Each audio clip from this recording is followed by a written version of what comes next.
कहते हैं कि भारत में जमीनी खुदाई के बाद अगर कुछ मूर्तियां निकलती है तो उसका सीधा ताल्लुक बौद्ध धर्म से होता है, यानी कि बौद्धिक काल से होता है।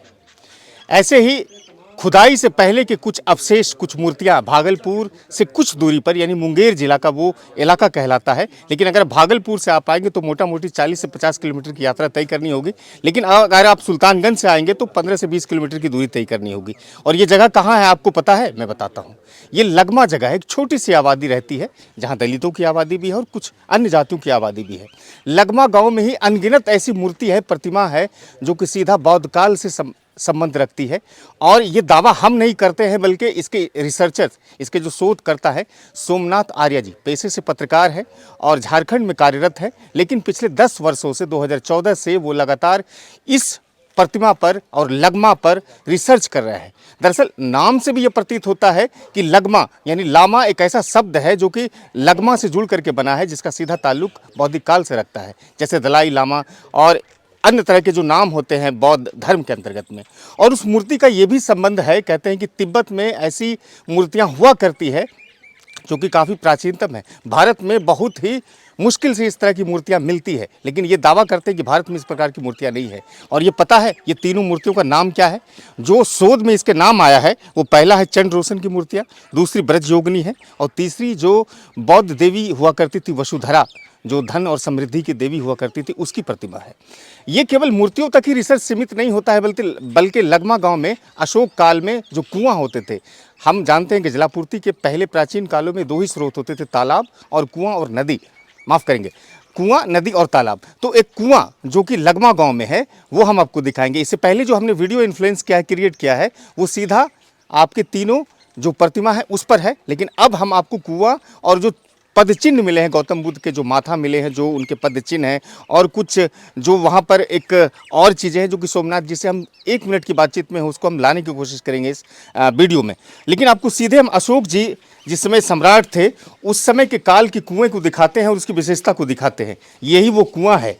और कहते हैं ग्रामीण कि इस कुआं के नीचे एक ऐसा स्रोत है जो कि जलापूर्ति व्यवस्था को सुदृढ़ करने के लिए ऊपरी सतह के जल को वो सीधे निकास करके कहीं से दूसरे जगह पर लेके जाते हैं। लेकिन इस बात की पुष्टि ये नहीं करते कि वो जल निकासी कहाँ पर होती है।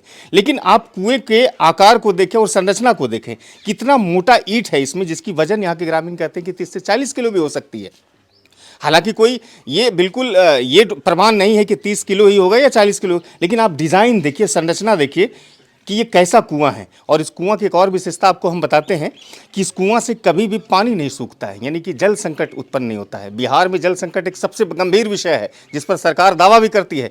लेकिन ये उस कालखंड का कुआं कहीं न कहीं बिहार के नीतीश कुमार को भी प्रेरित करता है कि हमें संरक्षित करिए। और यही वो कहते हैं यहाँ के गांव के लोग कि हमारी धरोहरों को संरक्षित कीजिए। प्रशासनिक दबाव भी यहाँ के गांव के लोगों ने झेला, सोमनाथ आर्य जी ने झेला कि यहाँ से हस्तांतरित की जाए प्रतिमाओं को और मुंगेर के संग्रहालय में स्थापित किया जाए, इस्टेब्लिश किया जाए। लेकिन ग्रामीणों का कहीं ना कहीं प्रतिशोध ये रहा कि सरकार अगर हमारी विरासत से थोड़ी सी भी अगर रखती है श्रद्धा या फिर उसके प्रति अगर थोड़ी सी भी उसके दिलों में प्यार है तो यहीं पर संरक्षित रखे। और यही वो दावा करते हैं कि हमारी विरासत को यहीं पर संरक्षित करके हमारे क्षेत्र को पर्यटकीय बनाए, ताकि बिहार का भी नाम रोशन हो, भागलपुर का भी नाम रोशन हो और मुंगेर का भी नाम रोशन हो। और ज़रूरत इस बात की भी है कि जो रिसर्च में आई है बातें, सरकार भी उसको गहन अपनी जांच पड़ताल में लाए और अपने स्तर से वो देखे। इसके लिए सरकार ने आर्कियोलॉजिकल सर्वे ऑफ इंडिया की एक बहुत बड़ी संगठन की है, जिसके तहत वो क्रॉस वेरिफिकेशन कर सकते हैं। लेकिन सीधे सोमनाथ आर्य जी से 1 मिनट हम बातचीत करेंगे। सोमनाथ जी, थोड़ा सा ये बताइए मुझे आप, ये जो पद चिन्ह है, ये पद चिन्ह कहाँ का? ये देखिए काले ग्रेनाइट की ये प्रतिमा है। ये मूलतः जो ये प्रतिमा 2 हिस्सों में बटा हुआ है। एक हिस्सा आपको दाहिनी ओर, दूसरा हिस्सा बाईं ओर है। ये महात्मा बुद्ध के चरण के निशान है। ये लंबवत मूर्ति है सर, ये लंबी मूर्ति है जिसे खंडित कर दिया गया है और खंडित अवस्था में इसी गाँव से प्राप्त हुई थी। और इनका जो मुद्रा है सर, इसी की कॉपी जो है बाद में अलग अलग मूर्तियों के निर्माण शैली में किया गया है। मूर्ति की शैली से पता चलता है सर कि ये गुप्त काल की प्रतिमा है। और इनके एक हाथ जो है इसमें वरद मुद्रा में है, दूसरे हाथ में सर ये शंख है, लंबवत मूर्ति है सर। और सबसे बड़ी बात यह है कि यहाँ जो अन्य चीज़ आप देख रहे हैं ये एक दुर्भाग्यपूर्ण चीज़ है सर, ये आज के दौर में, क्योंकि यह जो है एक सम्राट अशोक के समय का सर यहाँ पर एक शिलालेख है जो अपठनीय हो गया है सर। ये शिलालेख का पार्ट है जिसको ज़मीन में गाड़ दिया गया है सर। और यह भी एक सर मूर्ति का ही हिस्सा है जिसको कि सर यहाँ पे सीमेंट के जरिए जमा दिया गया है। दरअसल यह एक मूर्ति है सर, ये भी महात्मा बुद्ध की ही मूर्ति है। क्योंकि इस गांव से महात्मा बुद्ध की मूर्ति लगातार मिलती है तो कह सकते हैं कि मूर्तियों के निकलने के बाद ही खुलासा होगा। लेकिन यह जो है काले ग्रेनाइट की प्रतिमा है। और बौद्ध काल के समय में सर इस तरह के जो है गोल स्तंभ भी जो हैं उकेरे गए थे जिसमें काफ़ी कुछ लिपियाँ थी, लेकिन समय, काल, वर्षा, धूप, नमी, इनकी वजह से सर ये संरक्षित नहीं हो सकी और कई इतिहास जो शिलालेख के रूप में मौजूद था वो नष्ट हो गए। और इनके नष्ट होना इस बात का प्रमाण है कि हम अपने इतिहास अतीत के प्रति गैर जिम्मेवार हैं। बौद्ध साहित्य में वसुधरा का जिक्र आता है और वसुधरा की जो प्राचीन मूर्ति है ये बौद्ध भिक्षुओं द्वारा पूजे जाते रहे हैं। आज भी तिब्बत के क्षेत्र में इस मूर्ति की पूजा होती है। भारत के कई क्षेत्र में अलग अलग नामों से भी उसकी पूजा होती है। वस्तुतः यह जो है वसुधरा की मूर्ति है, इसके काफ़ी हिस्सा इसका टूट गया है जी। आप देखेंगे कि यह जो इसका दाया हाथ है जी, दाया हाथ वरद मुद्रा में था जो टूट चुका है। और इस मूर्ति के बारे में ये कहा जाता है कि ये गर्विली यौवना की तरह होनी चाहिए। और इसका जो सीने का जो उभार देख रहे हैं इस बात को साबित करता है कि यह जो मूर्ति शिल्प के लिहाज से यह जो है बौद्ध देवी वसुधरा की है। इस मूर्ति के जो बाया हाथ है इसमें एक मंजरी होने की बात कही गई है मूर्ति शिल्प के हिसाब से, जो टूट गया है। इसको काफ़ी मतलब दुर्दांत तरीके से तोड़कर इसको छत विच्छत किया गया था। जब धार्मिक टकराहट हुई, भारत में आर्यों का जब आगमन होता है उसकी टकराहट बौद्ध भिक्षुओं से होती है, बौद्ध धर्म के मानने वाले लोगों से होती है। उसी टकराहट का यह नतीजा है, यह मूर्ति खंडित अवस्था में है। दूसरी मूर्ति जो आप देख रहे हैं जी, यह मूर्ति जो है एक बौद्ध देवता है चंडरोशन, उनकी ये मूर्ति है। ये चंडरोशन ये ब्रज योगिनी है? ये नहीं ब्रज, मैंने एक पहले जो मिस्टेक कर गया था, लेकिन अब मैं स्पष्ट कर दूं, यह जो है चंडरोशन की मूर्ति है। ठीक है, इसमें एक हाथ में खड़ग होता है सर। ये जो इसका दाहिना हाथ है इसमें खड़ग है और इनका जो दाहिना पैर है मुड़ा हुआ है और जो दाहिना पैर भूमि स्पर्श मुद्रा में, दायां पैर जो है ये मुड़ा हुआ अवस्था है। यह मूर्ति भी जो है बौद्ध देवता है और बौद्ध देवता शक्ति के प्रतीक के रूप में जाने जाते हैं जी। और इनकी पूजा भी जो है तिब्बत में होती है। यह भी रेयरेस्ट मूर्ति है। आपका दावा है सोमनाथ जी की ये तीनों मूर्तियां जो है जी वो विक्रमशिला से भी प्राचीन काल का है। चूंकि देखिए तथागत बुद्ध से बौद्ध धर्म की उत्पत्ति नहीं हुई है। बौद्ध 24वें बुद्ध थे तथागत बुद्ध, उससे पहले 23 बुद्ध और हो चुके हैं। और 23वें बुद्ध के समय में भी प्राचीन मूर्तियों के बारे में भारत का तो जो क्षेत्र था वो आज का कंधार, अफगानिस्तान, पाकिस्तान, वो सारा जो है ये भारतवर्ष का ही हिस्सा रहा है। अंग्रेजों के जान आने के बाद के दशकों में अलग अलग नाम बना, नेपाल भी बाद में बना, तब हम लोग समग्र भौगोलिक इतिहास एक था। लेकिन तत्कालीन क्षेत्र में पूरा जो प्रभाव था वो बौद्ध धर्म का। ये कौन सी मूर्ति है? हाँ, ये ब्रज देवी योगिनी की मूर्ति है सर जी। और इसमें मैंने इससे पहले भी थोड़ा नाम को लेकर संशय में भूल गया था, लेकिन अब ये जो इसमें खड़ग देख रहे हैं जी, खड़ग है, एक हाथ में नरमुंड है जी। ये जो नरमुंड है इसकी पूजा भी जो है बौद्ध भिक्षु लोग करते रहे हैं, लामाओं के द्वारा होता रहा है। इस पूरे क्षेत्र में इस मूर्ति का मिलना इस बात को साबित करता है कि कहीं न कहीं यहाँ के लोग उपासक थे, बौद्ध धर्म के उपासक थे। और कुछ लोग इसको सुई नाका भी कहते हैं, सुई की तरह आकृति। लेकिन ये आपकी नज़रों में कब पड़ी सोमनाथ जी? थोड़ा सा खड़े हो जाइए। ये 2014 में मैं यहाँ जब पहली बार आया था ये मूर्ति जो है जमीन में गड़ी हुई थी 2014 में। तो लगातार मैंने एक पट देखा था वहाँ पर, वो लिखा गया था कि अप्रैल 1946 में यानी भारत की आज़ादी से पहले इस तरह की मूर्ति के लगमा गांव में मिलने की पुष्टि हो गई थी। हाँ, मूर्ति हुई थी, लेकिन वो मूर्ति अमिताभ मुद्रा में गौतम बुद्ध की काले ग्रेनाइट की है।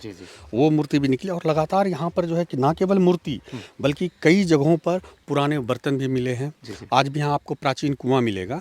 उस कुआं में की जो ईंट है वो सम्राट अशोक के शासनकाल की। तो इस तरह की मूर्ति जो मिलती है अभी जर्मनी में भी, जो उत्तर दक्षिण जर्मनी है उसमें भी 30,000 साल पहले पुराना बौद्ध की जो मूर्ति है वहाँ पर मिली है। तो कहीं ना कहीं इस मूर्ति के मिलने से ये बात प्रतीत होता है कि कभी यहाँ पर बौद्ध का शासन व्यवस्था रहा था, यहाँ के लोग बौद्ध धर्म को मानते थे। तो आप क्या इस रिसर्च में पाते हैं कि क्या यहाँ पर और भी कुछ बेहतर तरीके से आर्कियोलॉजिकल सर्वे की नज़र पड़े और एक लंबा विस्तार यहाँ पर बौद्ध के विषय में जो उसका इतिहास है उसको उकेरा जाए? सबसे पहली बात आपको ये समझना होगा कि सम्राट अशोक ने खुद जो है 84,000 स्तूपों की स्थापना की थी और अब तक 3,000 स्तूप निकाले जा चुके हैं जो चिन्हित है। पूरे भारतवर्ष और पाकिस्तान भी इसमें शामिल है, अफगानिस्तान भी शामिल है। 81,000 बौद्ध स्तूपों का आना बाकी है। आप जिस जगह पे आप इस मूर्ति को देख रहे हैं ये पूरा प्रक्षेत्र ही बौद्ध धर्मावलंबियों का है। इसी ज़मीन में आज भी यहाँ पर कई ऐतिहासिक साक्ष्य दबे हुए हैं, खुदाई भी हुई थी, वहाँ पे स्तंभ और टीले की आकृति निकली भी है और वो आज ढक दिया गया है। ये वही जगह है जहाँ ये इस जगह पे खुदाई हुई थी और खुदाई करने वाले लोग आज भी इस गांव में मौजूद हैं। यहाँ पर एक स्तंभ है। अब समझिए कि स्तंभ जो 8-10 फुट की गहराई तक है, उस स्तंभ की खुदाई ठीक से नहीं होने की वजह से स्तंभ दबा हुआ रह गया। तो समझिए कि अगर एक स्तंभ जो चिन्हित है, जो खुदाई से निकल रही है, वो ढका हुआ है, तो आसपास का जितना भूभाग है उसमें कितने स्तंभ होंगे, कितनी मूर्तियाँ होंगी, कितने अतीत के ऐसे पन्ने वहाँ दबे होंगे जिसका निकलना अभी बाकी है। अब तो मुख्यमंत्री नीतीश कुमार ने अपनी प्रस्तावित यात्रा जो 7 फरवरी को है समाधान के मुंगेर जिले में, उसने भी इच्छा जाहिर की है कि उसका अवलोकन हम करेंगे तीनों मूर्तियों का। और यहाँ के जो जिलाधिकारी हैं, वीडियो साहब हैं, तमाम लोगों ने आपके जो आलेख थे, जो रिसर्च थे, सबको तवज्जो दिया है, यानी कि उसको थोड़ा सा इंपॉर्टेंस दिया है। नहीं, मुख्यमंत्री जी की इच्छा थी कि ये इन मूर्तियों को मुंगेर के संग्रहालय में देखना चाहते थे। पुलिस की टीम आती है और सीओ होते हैं, बीडीओ होते हैं, तमाम प्रशासनिक अधिकारी के साथ साथ पुलिस बल के जवान होते हैं। उन लोगों का ये मानना था कि ये मूर्तियाँ उठा के वो मुंगेर के संग्रहालय में लेके जाएं। मुख्यमंत्री जो संग्रहालय है, मतलब इसको समझते हैं राष्ट्रीय एक अतिथिशाला का जो है एक अवलोकन स्थल है। तो गांव की प्राचीन मूर्तियां अगर विरासत किसी अन्य जगह पर स्थानांतरित होती है तो विरासत का संरक्षण और स्थानांतरण 2 अलग अलग विषय हैं। तो विरासत के संरक्षण की बात भारत के संविधान में कही गई है। तो यहाँ के ग्रामीण चाहते हैं कि उनकी विरासत जो है, उनकी आत्मा इन मूर्तियों की कहानी, मूर्तियों के अतीत के साथ जुड़ा हुआ है। इनके पूर्वजों, अब सोचिए इस मूर्तियों को जब तोड़ा गया होगा तो इनके पूर्वजों ने कितना कड़ा प्रतिरोध किया होगा और मूर्तियों के लिए उन्होंने खून बहाया होगा। अब समझिए कि जिनके पूर्वजों का खून यहाँ की मिट्टी में गिरा हो, वो अपनी आत्मा, अंतरात्मा जो मूर्ति की शक्ल में है, जो उनकी उपासना करते हैं, वो अगर कहीं और चला जाए तो कितना दुर्भाग्य का विषय होगा। आप अपने शोध के दृष्टिकोण से किस तरह का आप चाहते हैं उद्देश्य कि आप मेरे शोध से इनका संरक्षण हो, इसकी विरासत को बचाई जाए? आपका मनसा क्या है इस तरह के? हमारी मनसा ये है कि दरअसल मनसा का तात्पर्य यह है कि भारत का जो संविधान है, जो मौजूदा संविधान है, उसमें विरासत के संरक्षण की बात कही गई है। तो हमारी मनसा भारत के संविधान के साथ ही है, कोई अपनी निजी मनसा नहीं है।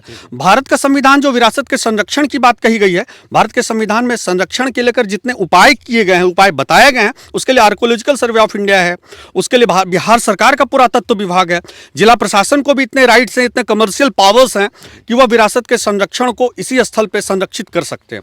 अगर इस मूर्ति की संरक्षा हो, सुरक्षा हो और इसका एक्सप्लोरेशन जो होना चाहिए वैश्विक पटल पर हो, तो मेरे ख्याल से जो मुद्रा आएगी, पर्यटकों की भीड़ होगी, उससे गांव में एक रोजगार का भी साधन मुहैया होगा। पर्यटकों की भीड़ आने से गांव का भी समग्र विकास होगा, राज्य का भी नाम रोशन और राज्य का भी नाम रोशन होगा। और ये जो बौद्ध सर्किट से जुड़ने की बात बार बार कही जा रही है, ये तो पहले से जुड़ा हुआ है ही, आप केवल एक अपना सरकारी नाम नहीं दे रहे हैं। अभी क्या प्रशासनिक दबाव है इस मूर्ति को यहाँ से हस्तांतरण करने का? प्रशासन के मन में क्या है वो तो प्रशासन जाने, लेकिन स्थानांतरण का मुद्दा जो है अब नहीं रहा। यहाँ के ग्रामीण तो चाहते हैं कि जो हमारी विरासत है यहीं पर संरक्षित हो और यहीं पर उसको विस्तार दिया जाए, इसको थोड़ा सा मॉडिफिकेशन किया जाए। देखिए, प्राचीन मूर्तियाँ अपने प्राचीनतम स्वरूप के वजह से ही विशाल, अकाट्य और एक संतुलित भाषा में अपनी बात कहती है। ये मूर्ति जितनी प्राचीन है, इसकी विशेषता इन्हीं प्राचीनतम तरीके से ही है।